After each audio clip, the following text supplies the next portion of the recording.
ओम शांति। आज जानेंगे मम्मा के बारे में कि मम्मा की विशेषताएं क्या थीं, मम्मा की शिक्षाएं क्या थीं, मम्मा कैसे बड़े प्यार से सिखाती थीं। तो आइए आज हम कुछ विशेषताओं को साझा करते हैं। मम्मा हमेशा कहती थीं कि कभी थकावट शब्द नहीं बोलना। थकावट तब होती है जब या तो भविष्य का सोचते हैं कि कल बहुत काम है, आराम करने का समय नहीं मिलेगा, तो आधा घंटा और सो लेते हैं, या फिर सारा दिन सेवा करने के बाद रात को सोचते हैं कि आज तो 4 दिन जितना काम किया है। तब थकावट महसूस होती है। इसलिए ना तो पहले सोचना है, ना करने के बाद सोचना है, तो कभी थकावट नहीं होगी और सही में नहीं हुई है। ऐसी दीदी जी ने अपना अनुभव सुनाया। मम्मा हमेशा कहती थी दोबारा गलती ना हो। मम्मा कहती थी हम पुरुषार्थी हैं, गलती होना स्वाभाविक है, लेकिन एक बार की गलती दोबारा रिपीट हो गई तो उसको पुरुषार्थी नहीं कहेंगे। तो हमें ध्यान देना है कि गलती दोबारा ना हो। रिपीट होते होते वह विघ्न रूप बन जाती है, संस्कार बन जाती है, फिर कभी उन्नति का नहीं सोच पाएंगे। तो ये मम्मा हमेशा कहती थी। और मम्मा ने कहा मुरली सुनते समय बाबा से आई कांटेक्ट रखना। मम्मा ने मुझसे पूछा तुम मुरली कैसे सुनती हो। उस समय सब जमीन पर बैठते थे। दीदी जी का अनुभव है, दीदी जी अपना अनुभव सुनाती कि मैं सबसे छोटी थी तो एकदम सामने बैठती थी। मम्मा ने कहा मुरली सुनते समय बाबा से आई कांटेक्ट रखना, नहीं तो तुम्हारा ध्यान भटक जाएगा। और बाबा जो गरम गरम माजून ताकत वाली खुराक खिला रहे हैं, वह माया खा लेगी, तुम्हारे पुरुषार्थ में बाधा डालेगी, वह तंदुरुस्त हो जाएगी, तुम कमज़ोर हो जाओगे, तुम्हारे पर वार करेगी। अगर विघ्न से बचना है तो मुरली इस तरह सुनना। मैंने ऐसा ही किया तो पूरी मुरली मुझे याद हो जाती थी। बाबा ने कहा चलते फिरते चिंतन करो, तुम्हें भाषण करना है। ऐसे बाबा ने चिंतन करना सिखाया था। मम्मा ने कहा कभी भी अपनी गाड़ी को पटरी से नीचे नहीं उतरने देना। ड्रामा का ज्ञान बुद्धि में रखना। कभी भी सिग्नल तोड़ना नहीं। रेड लाइट हो तो आगे नहीं बढ़ना, एक्सीडेंट होगा। कभी भी दे अभिमान का सिंगल अप नहीं करना। अपनी करनी गुण बस सुंदरता का भी अभिमान नहीं रखना चाहिए। तन की तंदुरुस्ती का,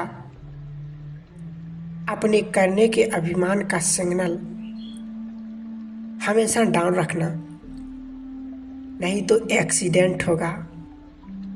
सदा निर्विघ्न रहना है। मम्मा ने हमेशा सिखाया कपड़े कैसे धोना है, मम्मा ने सिखाया। उस समय यज्ञ भरपूर नहीं था। एक साबुन कपड़े धोने का, एक नहाने का मिलता था। 100 ग्राम तेल मिलता था, नारियल और सरसों का। यहाँ जंगल ही जंगल था, बस्ती नहीं थी तो त्वचा सूख जाती थी। 100 ग्राम सरसों का तेल मुझे 30 दिन पूरा नहीं था। फिर भी मम्मा ने जैसा सिखाया वैसा ही मैंने किया। दीदी जी अपना अनुभव सुनाती हैं कि ऐसा ऐसा समय आया, फिर भी मम्मा ने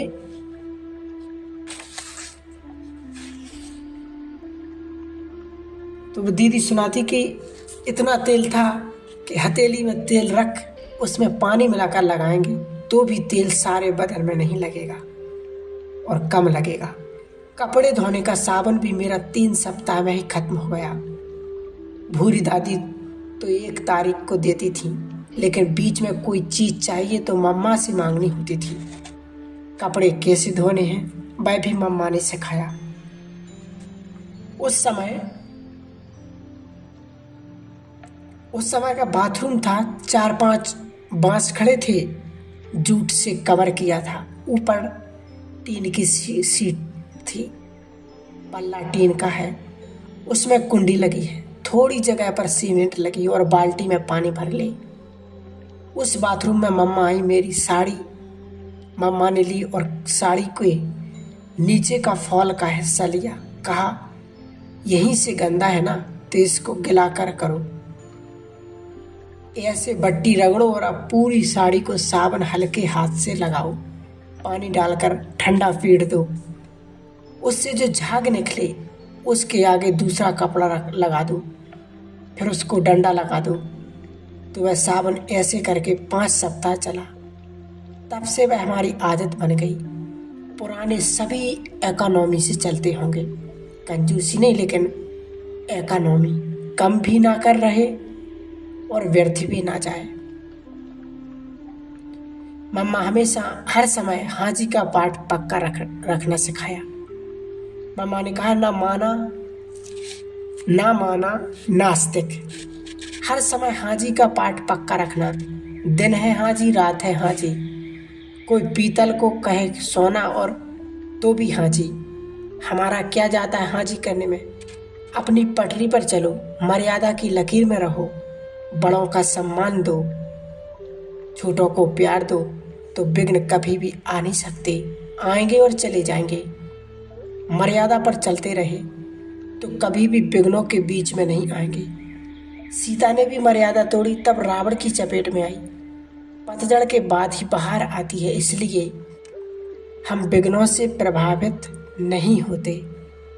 खुश होते हैं कि सच की नाव डोलेगी लेकिन डूबेगी नहीं।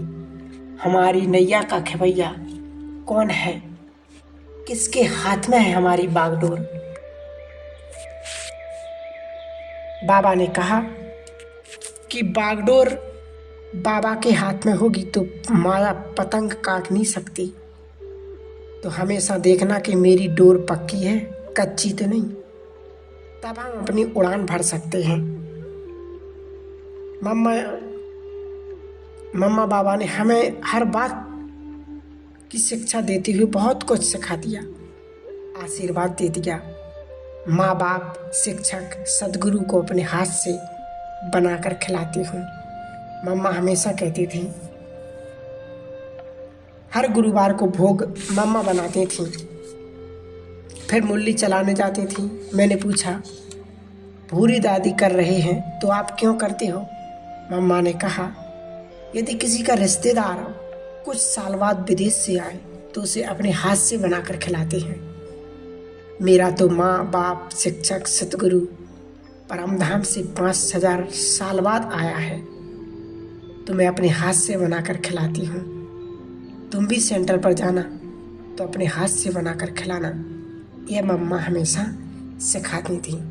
तो ये तो हम भी हमेशा करते हैं और हमेशा करना चाहिए कि अपने बाबा को, अपने पिता को, अपने दोस्त को, अपने साजन को, अपने शिक्षक को भोग जरूर लगाना चाहिए। जब भी कुछ बनाएं अपने पिता को भोग जरूर लगाएं, क्योंकि वो 5000 वर्ष बाद हमसे मिलने आया है। फिर मम्मा ने अगली शिक्षा सिखाई कि देवता कभी खिलखिला कर नहीं हंसते हैं। मम्मा ने सिखाया। एक बार चलते हुए मेरी चप्पल की आवाज़ आ रही थी। मम्मा ने बुलाया, कहा, यह क्या फटर फटर चल रही हो? आवाज़ नहीं आनी चाहिए। फरिश्ते या देवता ऐसे नहीं चलते। धरती माँ को दुख नहीं दो। उन दिनों यज्ञ में सभी लकड़ी की पट्टी वाली चाकड़ी जो कलकत्ते से आती थी वही पहनते थे। मधुबन से बाहर जाना होता तभी चप्पल पहनते थे। तो उस लकड़ी की चप्पल से भी आवाज़ ना आए ऐसा चलना मम्मा ने सिखाया। कोई बात हुई तो मुझे जोर से हंसी आ गई। मम्मा ने कहा, तुमको पता है देवता खिलखिला कर नहीं हंसते, मुस्कुराते हैं। ऊंची आवाज में हंसना तो बाहर वालों का होता, देवताओं का, फरिश्तों का नहीं। खाते वक्त मुंह से भी चप चप की आवाज नहीं आना चाहिए। ये मम्मा ने हमें सिखाया है। और मम्मा ने कहा कभी भी झूठ नहीं बोलना, क्योंकि एक बार झूठ बोलने से हमेशा की आदत बन जाती है, इसलिए कभी भी झूठ नहीं बोलना चाहिए। मम्मा हमेशा कहती थी सच बोलो तो विजय तुम्हारी निश्चित हो जाएगी। ये मम्मा ने हमेशा सिखाया। मम्मा हमेशा कहती थी कि सदा ट्रांसपेरेंट रहना।